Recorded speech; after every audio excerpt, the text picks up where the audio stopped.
নমস্কার, এসবি নিউজে স্বাগত। চলে যাব আজকের দিনের একটি গুরুত্বপূর্ণ সংবাদে। বোলপুর থানার আইসিকে গালিগালাজ কাণ্ডে 3 মাস পর আদালতে আত্মসমর্পণ অনুব্রত মণ্ডলের।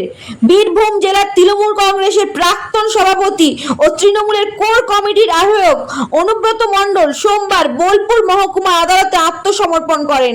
গালিগালাজ মামলায় তিনি জামিন আবেদনও জানিয়েছেন।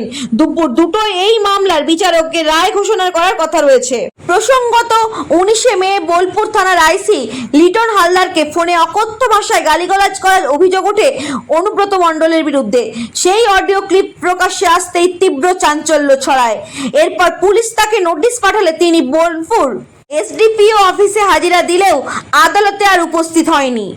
অবশেষে প্রায় 3 মাস পর আজ আদালতে আত্মসমর্পণ করলেন তিনি।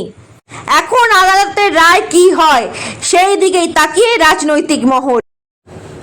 আরও নিউজ আপডেট পেতে অবশ্যই আমাদের চ্যানেলটি সাবস্ক্রাইব করে পাশে থাকুন।